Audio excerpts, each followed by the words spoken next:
आदमी मृत्यु के समय जिस तरह का चिंतन रखता है उस तरह का ही भाग्य भगवान बनाते हैं। एक भाग्य बनाते हैं कर्म से और एक भाग्य बनाते हैं अंतिम समय चिंतन से।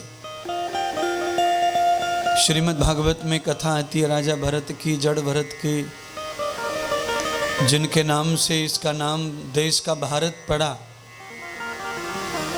पुरूरवा इक्ष्वाकु वंश के राजा, ययाति वंश के राजा भरत घोर तप करने के पश्चात, संसार को त्यागने के पश्चात जब जंगल में चले गए राज्यपाट छोड़ के, तब अंतिम समय उनका मोह हिरण से हुआ। हिरण जब भाग गया झुंड में तो उसकी फिक्र में राजा को मृत्यु हो गई। इतने बड़े तपस्वी राजा को हिरण की योनि में जाना पड़ा। तब से ये सिद्ध हो गया है कि अंतिम समय जो व्यक्ति सोचता है उसे सबसे पहले वही शरीर प्राप्त होता है। इसलिए हमारे हिंदू समाज में बुजुर्गों को मुक्ति देने के लिए, अच्छा शरीर देने के लिए उनको दुख में गौदान करवाते हैं, गीता सुनवाते हैं, भागवत सुनवाते हैं, उनके हाथ से और भी कोई दान करते हैं, उनके हाथ से कोई सत्कर्म करवाते हैं, जिससे अंतिम समय उनकी गति हो जाए और फिर उनकी वैसी मति हो जाए। यही पुराणों में उल्लेख आता है।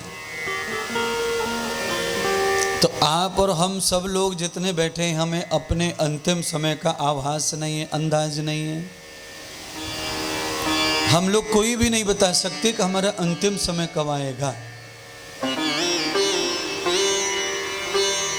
और कब है, किसी को नहीं पता। अच्छा, पता नहीं है तो फिर हम ये जो कही जा रही बातें हैं इनका कैसे लाभ मिलेगा? हम रात और दिन तो ऐसा सोच नहीं सकते। अंतिम समय, लेस मात्र क्षण समय, पल भर के समय अगर हम अच्छा सोचते हैं तो भी हमारा अच्छा हो जाता है अगले जन्म में, ऐसा पुराणों में लिखा हुआ है। श्रीमद् भागवत कथा में राजा भरत जी की कथा सुनाकर यह सिद्ध हो जाता है कि अंतिम समय विचार जैसा है वैसा शरीर जीवन प्राप्त हो जाता है। तो चलिए हम इस समय अपना अंतिम समय मान लेते हैं, क्या फर्क पड़ता है?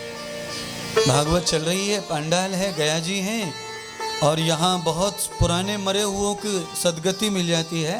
तो यहाँ ताज़ा ताज़ा मरेंगे तो भगवान विष्णु के चरणों में डायरेक्ट ही जगह मिल जाएगी। इसीलिए घबराने की कोई बात नहीं है। एक बार स्वीकार कर लो, ऐसा मान लो कि भाई भले ही 2 मिनट में ही मरण आ जाए और हमें 2 मिनट में मरण आने ही वाला है, ऐसा सोच करके हमारी सदगति के लिए हमें क्या करना चाहिए जिससे हमारा कल अच्छा हो जाए।